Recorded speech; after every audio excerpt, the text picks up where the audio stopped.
TV Fortaleza, a emissora da Casa do Povo. A maioria das mulheres brasileiras já sofreram assédio. A reforma da Previdência é pauta na edição do programa desta semana. Cadastramento biométrico do Tribunal Regional Eleitoral está em pleno andamento. E a nossa agenda de concursos jurídicos com inscrições abertas. Os principais destaques do judiciário brasileiro agora no programa Mundo Jurídico. A gente começa o programa de hoje com um dado alarmante. Você sabia que a maioria das mulheres brasileiras já sofreram assédio? A pesquisa realizada pela Organização Internacional de Combate à Pobreza mostrou que 86% das brasileiras sofrem assédio público em suas cidades. As mulheres de Fortaleza concordam com a estatística. É um problema que a mulher enfrenta, né? Todas as mulheres, nós mulheres, né, não enfrenta, né? Não respeita ninguém, nem mulher, nem criança, nenhum. Para a Fernanda, a situação é bem pior. Ela vende balinhas de gengibre no centro da cidade e é vítima de assédio constantemente. Eu sofro aqui, quase todo dia tem uns senhores que passam aqui que me oferecem até dinheiro para fazer programa. E eu digo assim, eu sou casada, eu estou aqui só fazendo meu trabalho. Aí ele não quer saber, não tem problema não, casado. Mas eu levo na brincadeira, levo na esportiva. Aí eu, não senhor, eu estou aqui trabalhando, me deixa aí, se eu passo, deixa em paz. Aí ele tá. O site da Agência Brasil divulgou as principais formas de assédio sofridas pelas mulheres do nosso país. Assobio é o mais comum, seguido de olhares insistentes, comentários de cunho sexual e xingamentos. Essa advogada, envolvida com a causa feminista, acredita que a pesquisa atinge mais que os 86% e chega à totalidade. Quando você puxa da memória da mulher, ela sofreu em algum momento da vida algum tipo de assédio. Uma mão boba, uma passada de mão onde não deve, algum tipo de humilhação, né, no caso de assédio moral. E eu pude constatar, não teve nenhuma que não sofreu esse tipo de assédio. Um episódio recente que repercutiu na mídia nacional sobre assédio sexual motivou a vereadora Larissa Gaspar, do PPL, a se pronunciar na Câmara Municipal de Fortaleza sobre o tema. O assédio é uma situação muito grave, vivenciada pela maioria das mulheres brasileiras. Os estudos, as pesquisas apontam que 84% das mulheres brasileiras sofrem assédio todos os dias. Isso que chega nos sistemas de informação, né? Porque se a gente for considerar a subnotificação por descrença, por humilhação, né? Pela questão da impunidade, esse número talvez chegasse a quase 100%. Mulheres assediadas devem denunciar a prática. O procedimento correto, legal, que aconselhamos, seria imediatamente a mulher procurar uma delegacia, prestar o BO, abrir um BO contra a pessoa. Paralelamente, a gente aconselha também a ela adentrar por ter sido dentro do ambiente de trabalho. E no caso, só um adendo, o assédio sexual, ele só é configurado dentro do ambiente de trabalho ou em ambientes que existem alguma espécie de hierarquia. Dentro da família também seria um exemplo disso. A reforma da Previdência, uma das propostas do governo Temer, tem sido alvo de muitas polêmicas. Vamos saber um pouco mais sobre o assunto com o repórter Miguel Anderson Costa. Além de fixar uma idade mínima de 65 anos para a aposentadoria de homens e mulheres, as novas regras, se aprovadas, irão atingir trabalhadores dos setores público e privado. De acordo com o governo, a única categoria que não será afetada pelas novas normas previdenciárias é a dos militares. O governo apresenta o déficit da Previdência como uma verdade absoluta. E os grandes estudiosos do direito previdenciário veem que a verdade não está sendo colocada como ela deve ser. O que acontece? O governo apresenta os dados de déficit sem levar em consideração que a Previdência Social está dentro da Seguridade Social. A Seguridade Social é composta pela assistência, saúde e previdência. O orçamento da Seguridade Social é um orçamento único e o governo não leva em consideração na hora de se falar sobre o déficit da Previdência. Ainda de acordo com a PEC, a reforma prevê ainda um mecanismo de ajuste automático dessa idade mínima, de acordo com o aumento da expectativa de vida dos brasileiros. Além de 65 anos, o prazo mínimo de contribuição para a Previdência Social será elevado de 15 para 25 anos. A aposentadoria por tempo de contribuição integral, ela inicialmente no texto original foi proposto que o trabalhador dispusesse de 49 anos. Nesta semana já tivemos aí que o governo reduziu esse valor para 40 anos de contribuição, o que não deixa de ser muito ainda, né? Atualmente a nossa aposentadoria por tempo de contribuição é de 35 anos, tendo aí a incidência ainda do fator previdenciário.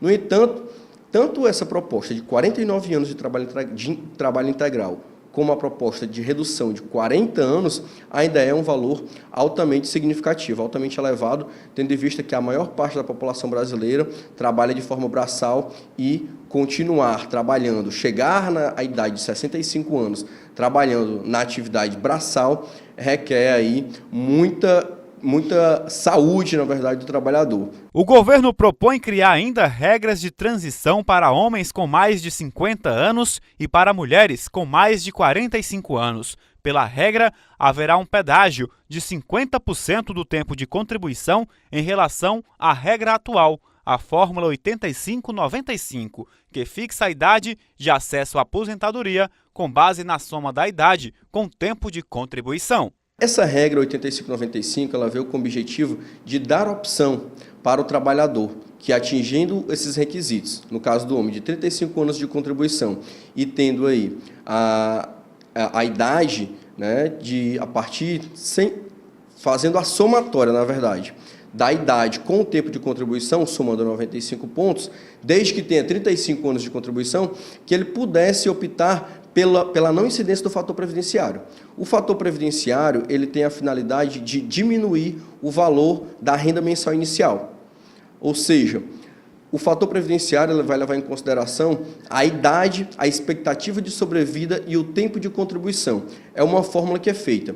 Se essa fórmula dá, a partir de 1, o valor do salário de benefício ele permanece integral. Ou seja, qualquer número multiplicado por 1 vai dar ele mesmo. E como o cálculo do fator previdenciário, dificilmente ele dá a partir de 1 ou acima disso. Sempre fica 0, alguma coisa, ou seja, vai ser um percentual em cima do valor do salário de benefício. Outra reforma que é prioridade neste governo é a reforma das leis trabalhistas. A proposta altera vários pontos da CLT. Entre os pontos está a jornada de trabalho de até 12 horas diárias. O trabalhador pagar as custas processuais quando houver causa contra a empresa, a regulamentação da remuneração por hora e intervalo de almoço de meia hora. É o fim da obrigatoriedade também da contribuição sindical. E o que pensam os vereadores de Fortaleza sobre o assunto? Vai trazer muitos prejuízos para a população brasileira, a começar de uma situação chamada negociado, sobreposto sobre o legislado.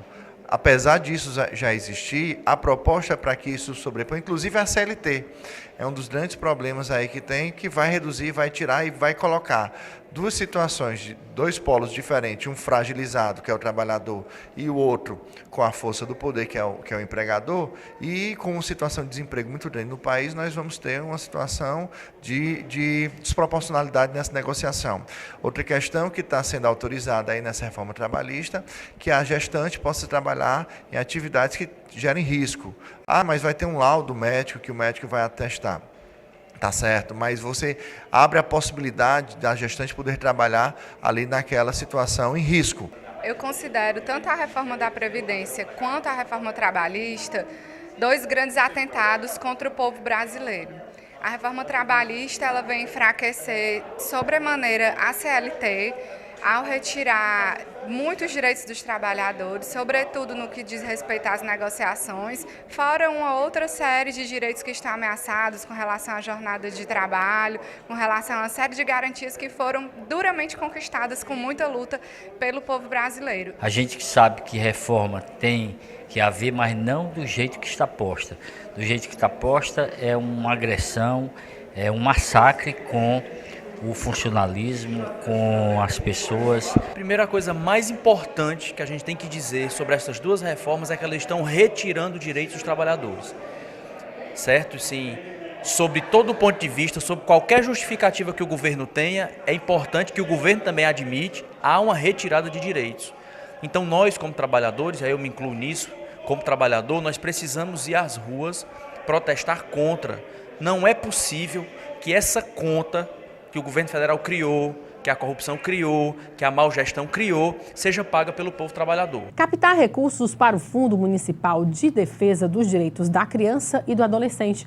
O tema foi tratado em um evento realizado pela Prefeitura para um público bem seleto de empreendedores locais. Acompanhe. O contribuinte que deseja doar parte do imposto de renda para o Fundo Municipal dos Direitos da Criança e do Adolescente já pode solicitar no momento da declaração. As doações fazem parte da campanha Leão da Cidadania, que visa melhorar a vida de crianças e adolescentes beneficiadas por projetos sociais. As entidades precisam estar regularizadas junto ao CONDICA, com sua documentação toda em dia, é feito um plano de trabalho e aí cabe realmente ao CONDICA esse acompanhamento. Quem administra o Fundo Municipal é o Conselho Municipal de Defesa dos Direitos da Criança e do Adolescente de Fortaleza, o CONDICA. A presidente do órgão explicou como será o funcionamento. Isso é uma campanha muito antiga que a gente já vem fazendo. Só que há algum tempo a gente estava sem fazer por falta mesmo de verba, de apoio e tudo. E hoje a gente retoma isso, né, junto com a Receita Federal, junto com o CRC, porque eles são importantíssimos. Os contadores, eles são importantíssimos, porque são eles que motivam as empresas, os grandes empresários, a doar, a mostrar, olha, é simples, vamos doar. É um dinheiro que, se não for para a ONG, vai para o governo. E é uma renúncia do governo, o empresário não bota a mão no bolso. As doações podem ser deduzidas até 6% para a pessoa física e 1% para a pessoa jurídica. No sentido de sensibilizar a sociedade civil, né, a fazer a sua doação para o desconto, porque desconta no imposto de renda, então a pessoa tem também, vamos dizer assim, uma vantagem nesse sentido e, paralela a isso, com um recurso que possa atender as crianças e adolescentes da cidade de Fortaleza.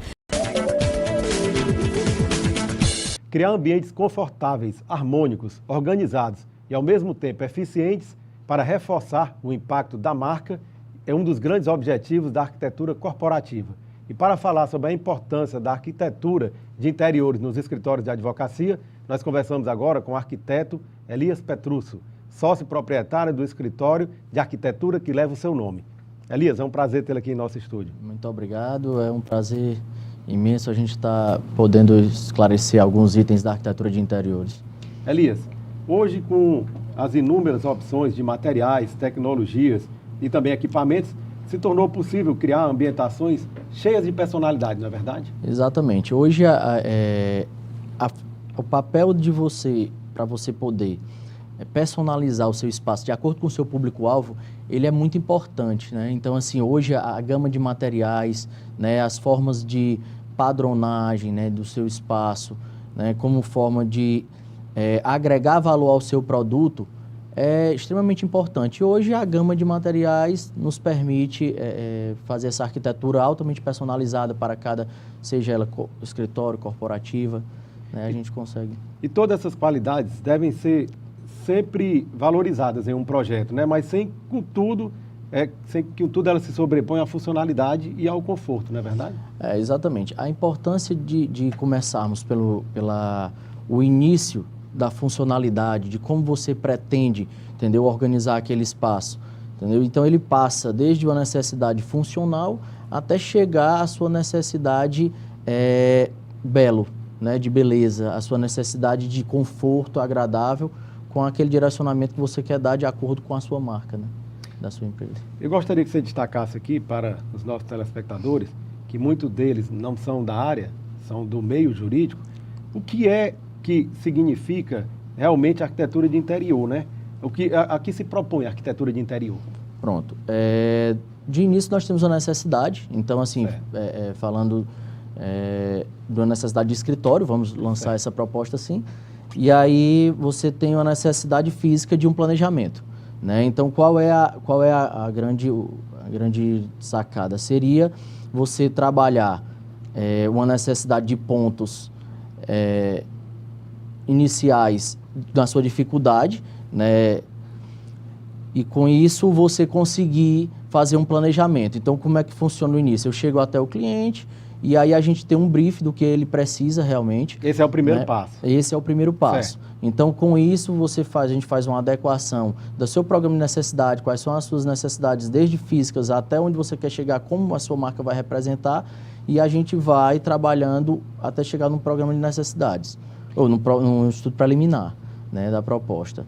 E aí, logo em seguida, é apresentado o cliente dando o parecer, né, final, que ele gostou e tudo, a gente consegue trabalhar o próximo passo, que seria a parte de implantação desse projeto. Né? Que entraria como um projeto de execução. Então, nós temos todo um projeto de obra civil, que a gente considerava assim, como uma forma. O que é a obra civil de início? É o que envolve demolição e construção, né? E logo em seguida a gente tem uma parte de planejamento que envolve pontos elétricos, mudança de pontos elétricos, mudança de iluminação adequada, né? Mobiliário fixo, entendeu? Que envolve toda a parte de planejamento de bancadas, de estratégia de guarda de arquivos, biblioteca, essa parte todinha, né? Então, a gente tem como o primeiro passo, o papel da arquitetura de interiores, ela vem como uma forma de organizar o espaço, tornar harmônico, como já foi até falado, mas, assim, o principal é dar funcionalidade ao que você quer, principalmente em espaços pequenos. Então, todo esse projeto ele é norteado pela funcionalidade e elegância, para Exatamente. agregar valor ao negócio. Ao negócio, exatamente. E o senhor falou também na questão do mobiliário fixo e também cuida da parte de mobiliário solto, a parte de adorno. O projeto inclui tudo isso. Exatamente, porque essa etapa da civil, que envolve toda a parte de demolição, construção, revestimento, seja ele piso, né, a parte mais física, iluminação e pontos elétricos, digamos, até chegando à hidráulica, dependendo do porte do projeto, né? Então, nós temos que, depois, passando isso, nós temos a etapa do planejamento do mobiliário fixo, né? Certo. E com isso o mobiliário solto, desde sala de reunião, poltronas, cadeiras, a parte operacional, entendeu? Então, como isso vai se desenvolver dentro da sua empresa, a sala de diretoria. Então, tudo isso é pensado, então nós já estamos trabalhando mobiliário solto, né? Então, assim, é uma etapa. Lembrando que o projeto, ele é um corpo inteiro. Então, como é que a gente consegue fazer isso? Eu estou seccionando, mas quando isso é entregue para o cliente, ele vai completinho. Então, para que eu pense no mobiliário solto, eu já tenho que ter planejado o mobiliário fixo, toda a parte de demolição e construção. Então, isso está incluso no planejamento total. Eu só estou definindo etapas. Claro. Né? Elias, eu gostaria que você desmistificasse aqui uma questão. Tem muito empresário ou advogado, já que nós estamos falando para um público do meio jurídico, que às vezes não desenvolve um projeto de ambientação para o seu escritório por achar que o espaço é pequeno. Isso é um mito, né? O espaço pode ser pequeno, pode ser grande, dá para fazer um bom trabalho, né? Eu gostaria que você respondesse logo após um breve intervalo.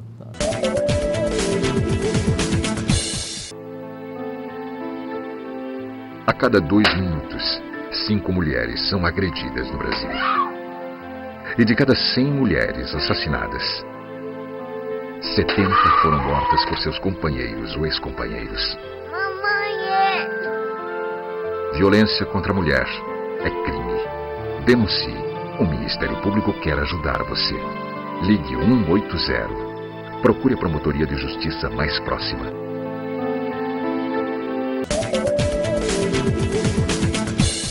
Nós voltamos a entrevistar o arquiteto Elias Petrúcio. Elias, a pergunta que ficou no ar no bloco anterior foi sobre essa questão de que esse projeto só pode ser desenvolvido se a área for grande. Ou seja, muita gente tem isso em mente, né? Não, eu não vou desenvolver um projeto de ambientação, um projeto de interior para o meu escritório porque eu não tenho espaço. Isso é mito, não é verdade? Realmente isso é um mito e todo mundo acha que é brincadeira, mas não é. Nós temos hoje cada vez salas comerciais menores. Então, assim, dá sim para se fazer. Entendeu? Nós estamos falando hoje de espaços de 27, 22 metros quadrados, que a gente consegue solucionar a sala de reunião, consegue solucionar a recepção, consegue solucionar um operacional. Então, assim, a gente consegue dar esse norte. Eu acho que o mais importante que tem que ser levantado é que, além da gente solucionar esses espaços, a gente consegue adequar a sua necessidade financeira. Eu acho que essa é uma jogada super importante do papel do arquiteto nessa situação, porque assim, muita gente diz, eu não vou, o dinheiro dá, não dá, entendeu? Então assim, ele dá, sendo que ele tem que ser trabalhado com aquela finalidade. Não é porque você tem pouco dinheiro ou muito dinheiro que vai ficar, o arquiteto entra aí, nesse planejamento, para deixar uma situação que ela tinha necessidade de ficar bonita, funcional, elegante, adequada à sua marca e tudo, mas sempre pautado no padrão financeiro. Então, assim, dá para fazer uma coisa bonita, organizada, com pouco dinheiro? Dá.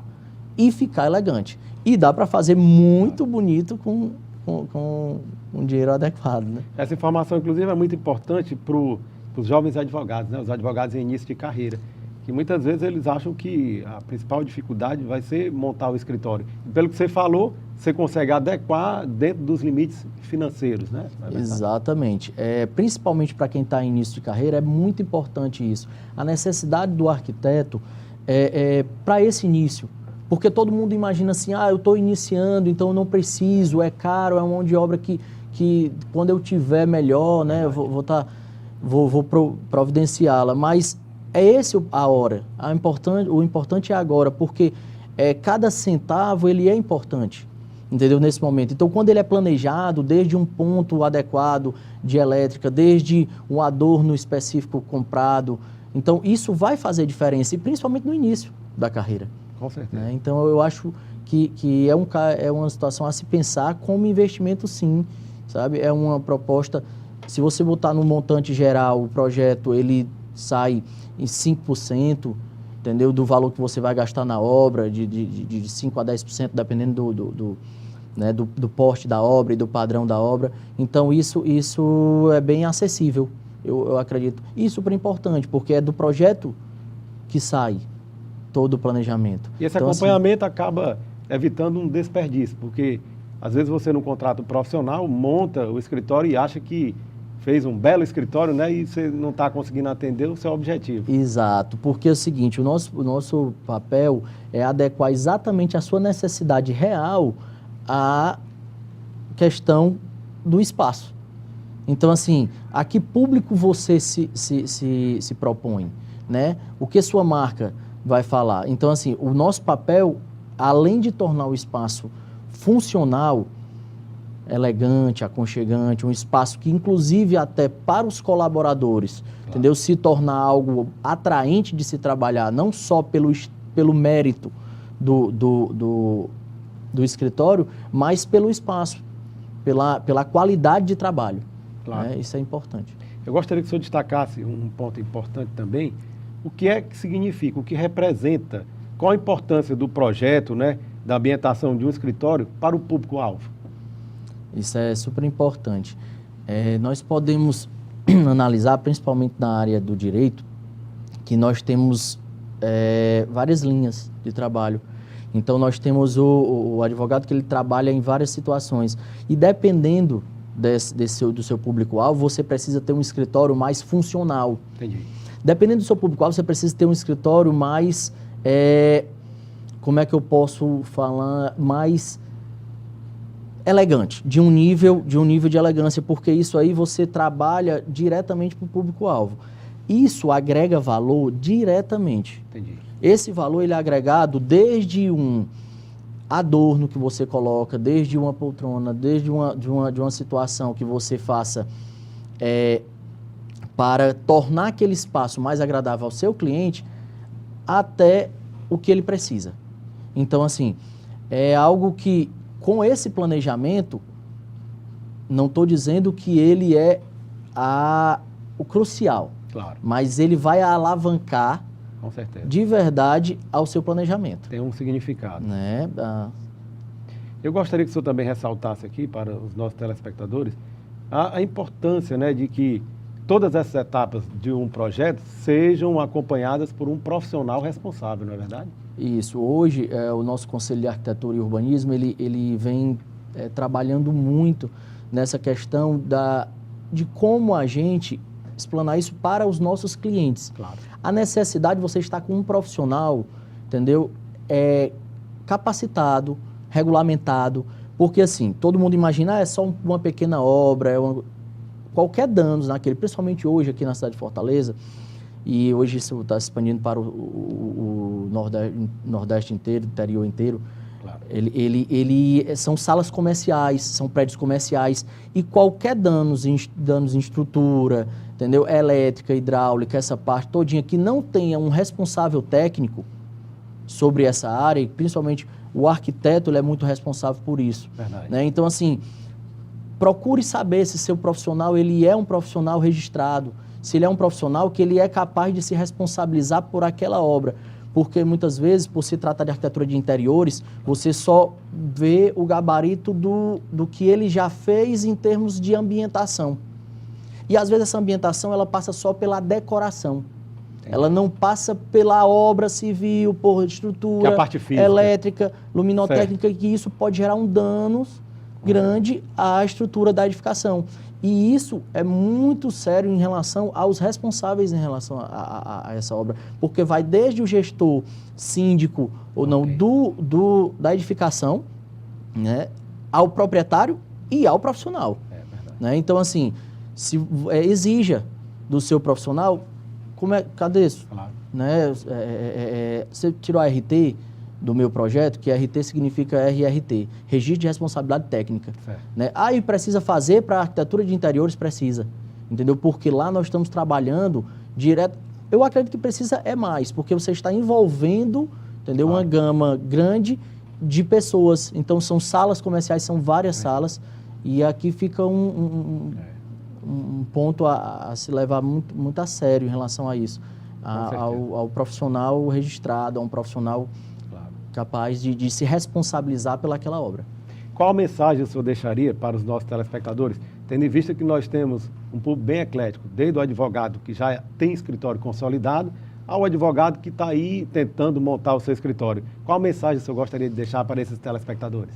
Eu gostaria de deixar a mensagem de que vale a pena investir em arquitetura de interiores no seu espaço, não só pela beleza, mas pela funcionalidade, pela forma como você vai organizar o seu escritório, desde a área já de recepção, de chegada do seu cliente, né, a parte de pontos elétricos, organização de funcionalidade desde de colaboradores, a sala de diretoria.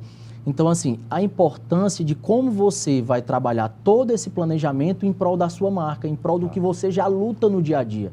Então, assim, a arquitetura de interiores, ela vem a ser uma aliada, entendeu, para o seu escritório, entendeu, de crescimento, né? E isso vale para os novos, né?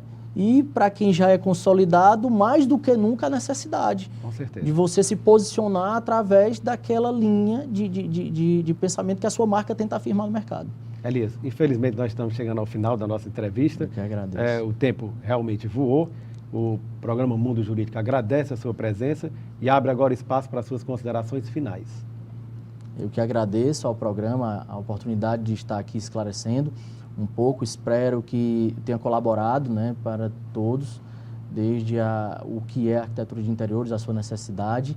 Né? Estamos sempre abertos a outras participações e muito obrigado. Obrigado. Ivelise Maia. A Câmara Municipal de Fortaleza deu sequência aos debates sobre a atualização da Lei Orgânica do município na terceira audiência pública sobre o tema. Ao todo, serão 7 encontros para debater e atualizar a Lei Orgânica do município. Chegando na terceira audiência pública, entidades da sociedade civil, sindicatos e até a população vêm contribuindo para revisar a lei da Constituição Municipal. Até agora tem sido bastante proveitoso. Na primeira audiência, aproximadamente 40 pessoas, durante a audiência pública, fizeram manifestações, questionamentos, sugestões, críticas, novas ideias. E na audiência pública da semana passada, foram aproximadamente 30, um número bastante grande, a gente acredita, fora as proposições dos vereadores do dia a dia, fora o que a gente tem estudado e vai até o final de maio, onde a gente define uma data no cronograma para parar de receber essas propostas e então nós começarmos a comissão a revisar e a levar a plenário até o final de junho, que é a nossa meta. A atualização da lei acontece de 10 em 10 anos. Em Fortaleza, a última revisão foi em 2006. Nesta quarta-feira, os parlamentares e a sociedade discutiram os artigos 95 ao 149A. Os pontos tratam das regulamentações ligadas ao servidor público. Obviamente, a participação dos sindicatos de servidores enriquece o debate. É preciso que a Câmara Municipal auscute esses setores, porque, como você bem colocou, eles estão na ponta, são eles que vão receber o tratamento que a lei orgânica definir para os servidores públicos municipais da nossa cidade. Após o processo de discussão, a lei orgânica deve passar pela maioria dos membros da Câmara Municipal. Os direcionamentos deverão passar por votações em 2 turnos, com intervalos de 10 dias entre cada. A previsão é finalizar o processo até junho. Vereadores da Comissão de Constituição, Justiça e Legislação Participativa da Câmara Municipal de Fortaleza estiveram reunidos. O repórter Paulo Dalla Porta acompanhou. A Comissão de Constituição, Justiça e Legislação Participativa da Câmara Municipal de Fortaleza é presidida pelo vereador Gardel Rolim, do PPL. A pauta da reunião tem 7 projetos de lei ordinária, 13 projetos de indicação e 1 veto prefeitural. Tenho ficado muito feliz com as reuniões da Comissão de Legislação e Participação Legislativa, porque a gente tem entrado muito nas questões próprias da comissão. O que é que eu quero dizer com isso? Nós temos discutido ao máximo, não apenas o mérito, mas a legalidade das matérias. E aí é por isso que muitas vezes alguns colegas pedem vistas, ou tem um relatório contrário, enfim, porque isso faz parte da dinâmica da comissão e demonstra mais uma vez aqui todo o trabalho e o desempenho dos vereadores, dando entrada nos seus projetos de leis, projetos de indicação. Composta a Frente Parlamentar em Defesa da Cidadania LGBT. O repórter Paulo Dalla Porta também acompanhou a reunião. Os vereadores que integram a Frente Parlamentar em Defesa da Cidadania LGBT são Larissa Gaspar, presidente, e Guilherme Sampaio, vice-presidente. Os outros integrantes são os vereadores Ézio Feitosa, Emanuel Acrísio, Marília do Posto, Márcio Cruz e Iraguaçu Filho. Na instalação da frente, foram agendadas visitas a várias entidades que atuam em defesa da comunidade LGBT. Propondo algumas agendas prioritárias, tendo em vista uma série de atos cruéis que têm acontecido com a população LGBT nesse início de 2017, sobretudo o assassinato cruel da Dandara e em seguida também o falecimento da Érica, vítima também de agressões de cunho homofóbicos, transfóbicos. Então a gente está propondo fazer uma visita à Coordenadoria de Diversidade Sexual do município, ao Conselho da População LGBT, o Conselho Municipal, uma visita também ao Centro de Referência Janaína Dutra, para que a gente possa ouvir do gestor municipal as pautas prioritárias, quais são as necessidades mais emergentes, a fim de que a gente possa levar essa demanda para o Paço Municipal, que o prefeito de Fortaleza possa dar uma resposta às necessidades, aos anseios da população LGBT no município de Fortaleza. Facilitar o diálogo entre os jurisdicionados e os agentes que fazem o Poder Judiciário de uma forma mais rápida e transparente. Foi com esse objetivo que surgiu o aplicativo Comunicação Pública APP. E para falar sobre esta nova ferramenta, nós recebemos agora em nosso estúdio a idealizadora do aplicativo Comunicação Pública APP, a advogada Marília Matos. Doutora Marília, é um prazer tê-la aqui em nosso estúdio. É um prazer todo meu. Eu agradeço imensamente a oportunidade de vir aqui apresentar essa ferramenta na Casa do Povo, né? Porque nós estamos aqui para falar da comunicação pública e esse é um serviço que, sem dúvida, beneficia toda a sociedade, não só os advogados e as partes, mas toda a sociedade. Com certeza. Doutora Marília, essa iniciativa ela é pioneira no Brasil. Como surgiu a ideia de criar esse aplicativo? Muito bem. A ideia surgiu de uma soma de experiências minhas como advogada atuante e também do meu esposo, que é magistrado, tá? Somando a experiência dele e o meu dia a dia no fórum, a gente viu que tinha um problema a ser resolvido, que era esta lacuna de comunicação entre os agentes do Poder Judiciário. E foi aí que surgiu a ideia de se criar o aplicativo. Na prática, como funciona esse aplicativo? Ele institui a comunicação virtual, a comunicação pública virtual. Como se funciona na prática? Hoje nós temos o processo judicial eletrônico, Porém, as solicitações de andamento processual, elas permanecem à moda antiga. Ou seja, o atendimento não mudou. Isso, o advogado tem que ir até o balcão das unidades judiciárias, tá? E é isso que a gente quer mudar, quer trazer a facilidade de se instituir essa comunicação também de forma virtual. Então, essa ferramenta, ela pode evitar idas recorrentes ao fórum, inclusive deslocamentos desnecessários. Exatamente. Além de contribuir com a questão da mobilidade urbana, de permitir, acima de tudo, que o advogado consiga se fazer presente, digamos assim, em todas as unidades judiciárias, ela também atende uma parcela muito significativa da sociedade, que são aquelas partes assistidas pela defensoria, que não tem como se deslocar diariamente aos fóruns, né? Pessoas com dificuldade de locomoção, pessoas hospitalizadas, enfim, atende advogados e também partes necessitadas e que muitas vezes não dispõem, por mais que a defensoria se esmere com todo o atendimento, não tem condições de prestar esse atendimento individualizado. Doutora Marília, a ideia é levar esse aplicativo para todo o judiciário brasileiro. A senhora me dizia, inclusive, que não só para o judiciário, mas também para outros poderes. Exatamente. O aplicativo se chama Comunicação Pública, né? Então, assim, a comunicação pública como um todo, os três poderes. Inicialmente, o nosso projeto piloto tem sido o judiciário e a gente quer, o projeto é usado, nós temos a pretensão de que todas as unidades judiciárias do Brasil adotem o Comunicação Pública, tá? E aqui no Ceará, nós já temos as primeiras unidades prestando esse atendimento e já mostrando que é realmente um diferencial muito grande para a sociedade e para as partes. Qual a unidade do Judiciário do Estado do Ceará que já está adotando o aplicativo? Nós temos na Justiça Estadual a Terceira Vara Cível, que foi o nosso projeto piloto, onde a gente já pôde colher números significativos da utilização do aplicativo, que eu posso detalhar em seguida. E essa semana a gente iniciará também na Justiça Federal, tá, aqui na seção do Ceará, esse atendimento. Também contamos já com canais ativos da Ordem dos Advogados, da OAB, né? E o projeto está se estendendo às ouvidorias do Judiciário, tá? Ouvidorias Nacional do Ministério Público e do próprio CNJ. E quais são os tipos de solicitações que podem ser feitas por meio deste aplicativo? O que a gente ressalva é que o aplicativo ele não é para buscar informações do processo, como o senhor mesmo colocou, são solicitações. E as solicitações são as mesmas já constantes nos autos, né? Então já existe um pedido que está se pretendendo através do aplicativo, é o pedido de celeridade daquele pedido já formulado nos autos. Expedições de mandados, ofícios, cartas, alvarás, o próprio despacho, uma citação. Então, são pedidos corriqueiros que geralmente já são feitos no balcão da secretaria e que agora podem ser feitos de forma virtual.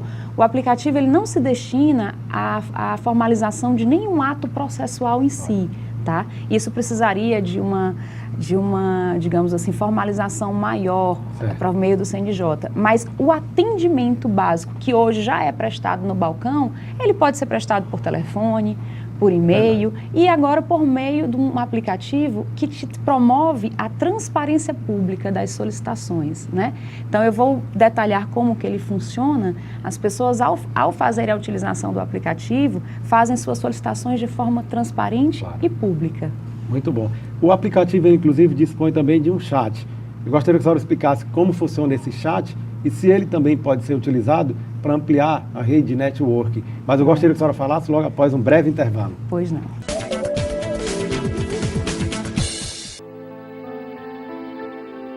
A cada 2 minutos, 5 mulheres são agredidas no Brasil.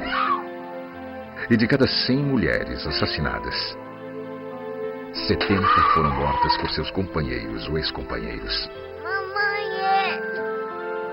Violência contra a mulher é crime. Denuncie. O Ministério Público quer ajudar você. Ligue 180. Procure a promotoria de justiça mais próxima.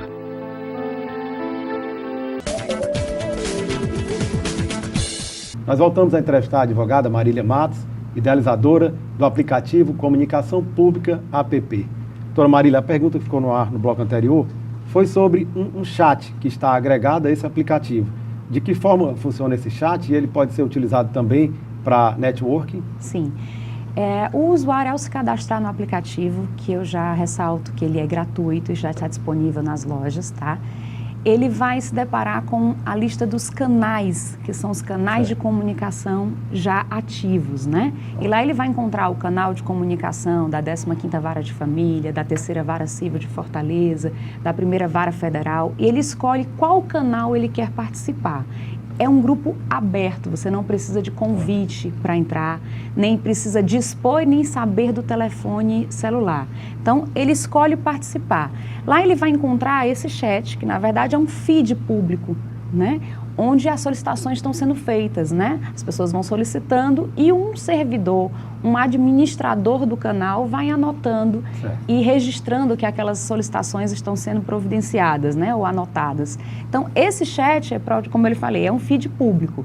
Existe ainda a possibilidade de, para os casos em que são protegidos pelo segredo de justiça, ou mesmo para a parte que quer falar com o defensor, que quer pedir ao promotor de justiça um parecer, a possibilidade de você fazer um chat privado, por exemplo, com autoridades que jamais se disporiam a ceder o seu número de telefone celular, né? Então, o app traz esse benefício de você tornar acessível o contato com o magistrado, com o defensor, com o Ministério Público, né? E também, respondendo a sua pergunta em relação ao network, não é o propósito, mas a gente vê com a utilização do aplicativo, outros benefícios vão sendo utilizados. A gente reúne já um número de mais de 1.000 usuários ativos, né? E ali você tem advogados onde você pode solicitar a algum colega que esteja, por exemplo, no interior, uma diligência, uma providência, e aumentando a sua rede de contatos. É sim, não deixa de ser uma rede social, mas com a finalidade objetiva de atender essa comunicação pública. O aplicativo está funcionando há quanto tempo? E a senhora disse que hoje já conta com mais de 1.000 participantes, é isso? Sim, o aplicativo já está funcionando, está disponível nas redes sociais, tanto na Google Play como na Apple Store. É totalmente gratuito, né? Deixo ressalvado. A utilização, a gente está há mais ou menos cerca de 2 meses iniciando o projeto de divulgação do aplicativo, então eu convido a todos a baixarem e a fazerem uso dessa ferramenta, tá? E o interessante é que em menos desses 2 meses, de forma totalmente voluntária, as pessoas foram divulgando de boca a boca e a gente já consegue reunir esse grande número de usuários. Então, só que para que fique claro para os nossos telespectadores e que tenham interesse em se cadastrar no aplicativo Comunicação Pública app, é totalmente gratuito, né? E eles podem encontrar no App Store e no Google Play, não é isso? Exato. A gente repete sempre, gratuito, vai continuar sendo gratuito, já está disponível nas lojas. E eu convido não só as partes a baixarem, como assim, estou na casa do povo, não posso deixar de falar para a sociedade começarem a saber que essa ferramenta existe e pedir que as outras unidades de vara utilizem, adotem essa comunicação, porque esta é uma ferramenta para o povo, para a sociedade, para quem tem um processo e que tem dificuldade de chegar até o pedido final, daquela celeridade. A gente sempre tem um vizinho, alguém que está ali perguntando se nós conhecemos alguém que pode intermediar ou falar ou se chegar. E essa dificuldade que nós queremos vencer. Todas as pessoas podem e devem ter acesso à justiça. E nós queremos, através do aplicativo, privilegiar esse princípio constitucional do acesso à justiça e da transparência pública. E o processo de cadastramento, me parece que é bem simples, né? Basta que a pessoa tenha uma conta de e-mail válida, é isso? Exatamente. A gente não exige, ao contrário do que, eu não posso deixar de comparar, ao contrário do que a gente tem hoje no grupo do WhatsApp, né? Não se exige do telefone, basta simplesmente ter um e-mail válido. O acesso ao aplicativo pode ser feito através do cadastro e-mail, através da sua conta do Gmail ou mesmo pelo Facebook, tá?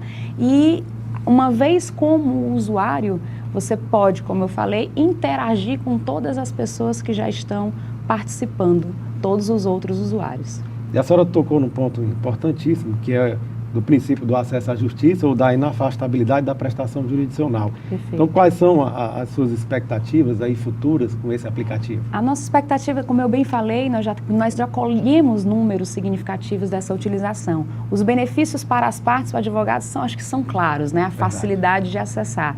Mas a gente percebe também que houve benefício para a justiça, né? Onde o funcionário que ficava destacado ao atendimento do balcão, ele hoje passa a atender essas solicitações de forma mais otimizada, mais objetiva, lhe sobra tempo. Mais célere, né? Isso, lhe sobra tempo para fazer o atendimento das solicitações. A gente percebe que o aplicativo contribui não só com o atendimento, mas com a própria celeridade, né? Então a gente traz o princípio do acesso à justiça, trazemos a questão da transparência, todas as solicitações são públicas, não é através de uma solicitação entre particulares, né? Qualquer pessoa pode acessar o canal e ainda contribui com a morosidade, digamos assim, oferecendo essa ferramenta da celeridade. Com certeza. Doutora Marília, infelizmente nós estamos chegando ao final da nossa entrevista, o tempo realmente voou.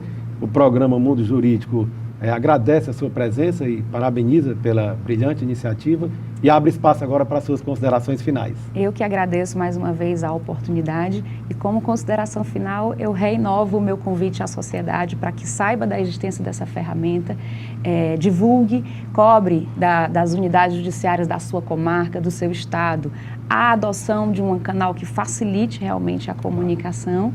E convido ainda a todos aqueles agentes públicos que queiram dispor desta comunicação, a exemplo do Poder Legislativo também, a conhecer um pouco mais, me coloco à inteira disposição para falar sobre isso. Dentro do próprio aplicativo, a gente tem a ferramenta do Fale Conosco, onde você pode me enviar qualquer dúvida ou solicitação. É isso. Obrigado. Eu que agradeço. Ivelise Maia. 3 curtas-metragens realizados por internos do sistema penitenciário cearense foram selecionados para a mostra no maior festival de animação no Brasil, o Anima Mundi. As produções foram realizadas a partir de um convênio entre a Secretaria da Justiça e Cidadania do Estado do Ceará e a Casa Amarela Eusélio Oliveira, da Universidade Federal do Ceará. Os filmes A Mais Bela Sonhadora, O X da Questão e Oportunidade compõem a Mostra Futuro Animador 2017. Botão de pânico. A instalação deste equipamento eletrônico de segurança no transporte público de Fortaleza é uma proposta do vereador Célio Studat, do SD. Um dos grandes desafios do transporte público em Fortaleza é a melhoria na segurança dos usuários e trabalhadores do sistema. O vereador Célio Studat, do SD, apresentou à Câmara um projeto de indicação que busca a implantação de um novo sistema de segurança. O ônibus é um local onde há um grande índice de assaltos, de furtos, né? Então um botão do pânico seria importante para que a população pudesse acionar e aquele acionamento fosse direto para a central, tendo conhecimento de que está ocorrendo algum caso, alguma questão importante que necessita de uma viatura policial. Ou seja, seria aí uma parceria do município, obviamente, com a Polícia Militar do Governo do Estado. Em 2006, segundo dados do Sindônibus, foram 1.550 ações criminosas em ônibus que fazem o transporte público municipal, o que representa mais de 4 ações criminosas por dia. A população reforça a necessidade de mais iniciativas que tragam segurança ao sistema. Se as empresas botassem uma câmera direto, quando houvesse um assalto desse, uma coisa, estando filmando, eles ligassem logo para a polícia seguir aquele ônibus, aí estava certo. Ajudaria só saber que o ônibus foi assaltado, mas antes disso todo mundo já teria ficado sem seus pertences. O Sindônibus já conta com algumas iniciativas, como o monitoramento das rotas por GPS e câmeras de segurança. Mas o sindicato busca, em parceria com o Poder Público Municipal, ampliar essas ações. Nós tivemos uma redução comparando com o ano de 2012, que foi o ano que teve mais assalto, 2013 diminuiu, 2014 um pouco, mas percebemos que 2016 ele voltou a subir novamente, né? Então, 2016 tivemos praticamente o mesmo tanto de assalto que tivemos em 2015, o que é preocupante. Então, significa isso. As medidas que nós adotamos ao longo do tempo, elas surtiram um efeito, mas esse efeito já não está perdurando. Né? Precisamos de adotar novas medidas para que possamos continuar reduzindo esse índice de criminalidade dentro dos ônibus. O cadastramento biométrico que está sendo feito pelo Tribunal Regional Eleitoral do Ceará está em pleno andamento. Para dar mais agilidade ao serviço, o órgão está capacitando terceirizados para atuarem no recadastramento. A unidade móvel do Tribunal Regional Eleitoral do Ceará vai ficar estacionada na Cidade da Criança devido ao grande número de pessoas que circulam diariamente pelo centro da cidade. É o que confirma Lorena Belo, responsável pelo setor de eleições do órgão. A unidade móvel ela tem capacidade para atender 6 eleitores ao mesmo tempo. Um dos nossos guichês é colocado na área externa para garantir a acessibilidade a eleitores com deficiência ou mobilidade reduzida. E instalar a unidade móvel aqui, de fato, tem como objetivo principal atender esse eleitor que circula diariamente no centro da cidade e facilitar que ele compareça ao nosso atendimento e faça sua coleta biométrica. Todos os serviços são disponibilizados no local, como tirar o título pela primeira vez, transferência domiciliar, segunda via do documento e o cadastramento biométrico. Em Fortaleza, a biometria só será obrigatória a partir das eleições de 2020. Mas é bom se antecipar e realizar o cadastramento biométrico logo. E é por isso que a unidade móvel do TRE vai ficar estacionada aqui na Cidade da Criança até maio do ano que vem. Sempre de segunda a sexta-feira, das 8 da manhã às 17 horas. Para os atendimentos foram capacitados cabos e soldados cedidos pelo Exército Brasileiro. Nós temos um convênio firmado com as Forças Armadas através do comando da 10ª Região Militar, pelo qual o Exército se compromete a ceder para a gente 50 militares, entre cabos e soldados. Esses rapazes estão nos ajudando no atendimento ao público, nos 4 postos de atendimento que nós temos hoje em Fortaleza. Excelente, nota 10. Muito bom atendimento. Muito atencioso os atendentes, os soldados do Exército mandam conta aqui e bota a ordem. Acompanhe agora as dicas dos principais concursos jurídicos com inscrições abertas em todo o Brasil na nossa agenda. Ordem dos Advogados do Brasil, secção Goiás, inscrições até 10 de maio. Polícia Civil do Espírito Santo, inscrições até 3 de maio. E a gente fica por aqui. Acesse a página do programa no Facebook ou envie suas sugestões para o e-mail programamundojuridico@gmail.com. Assista todos os programas no nosso canal no YouTube. Obrigada pela companhia e até a semana que vem.